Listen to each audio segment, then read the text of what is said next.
Why, as a professional photographer and an amateur YouTuber, that's the word, is my YouTube camera better than my commercial camera?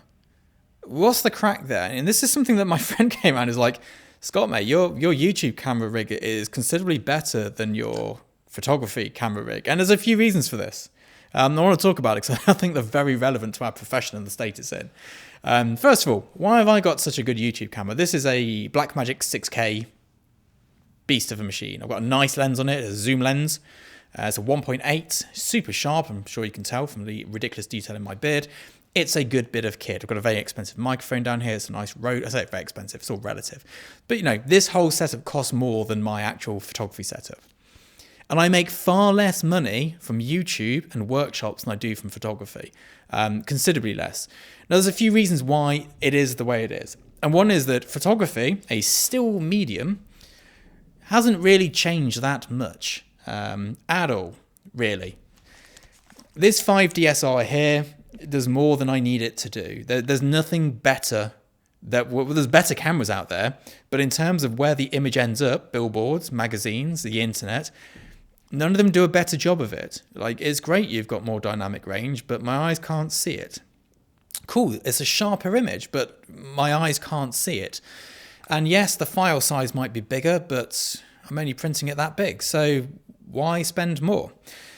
There's also a thing that cameras were very good very soon for stills. This shoots raw files. It's only 14-bit. There's better cameras out there which are 16-bit, which give you more room in post-production, but then you export it at the same bit rate for printing because the printers can only print with as many inks as they have. But there is a benefit like Phase and Hasselblad. And the 100 megapixel Fuji system has it as well.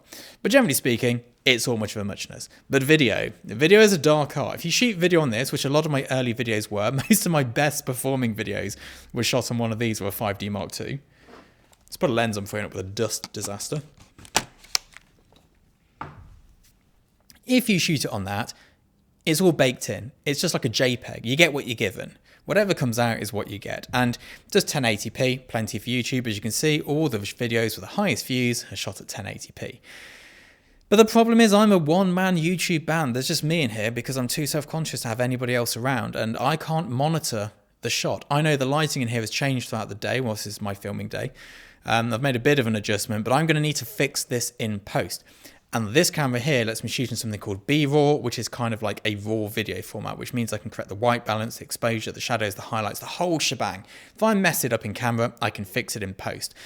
And the time savings of that, compared to using a camera I already have, are worth it. There's the next factor, which is the YouTube photography audience.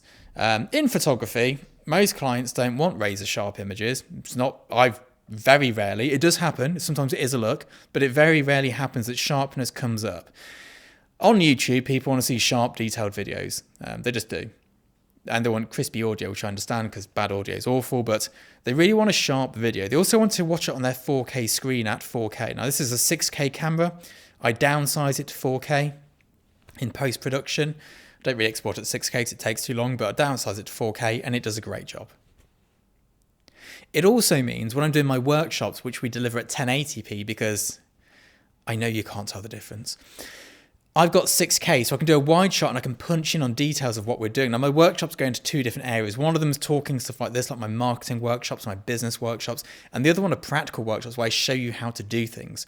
I'll pop a link down below to them if you're interested, the digital downloads. And having this extra resolution lets me shoot it by myself and punch in and punch out, show you wide, show you detailed without having someone manning a camera and changing the shots. It's all done in post. And that again is a saving.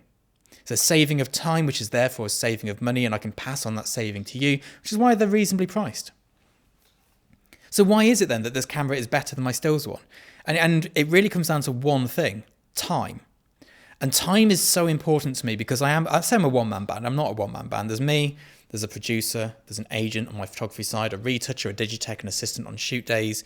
I've got a marketing team, and then even on the YouTube side, I have help in once a week to get all the assets sorted, thumbnails. I've got someone else who does all the shorts for me. There are other people here, but really, I do more than one person's work.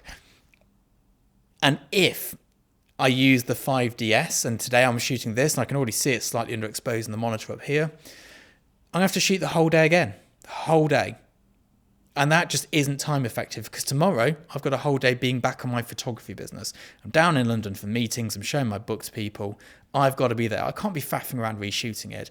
So the only reason I upgraded my camera was to save time. And I think that is a valid reason for anybody to change camera, is to save time. If you can actually see the savings, and like the savings for me, the cost of this camera, I save it in one day.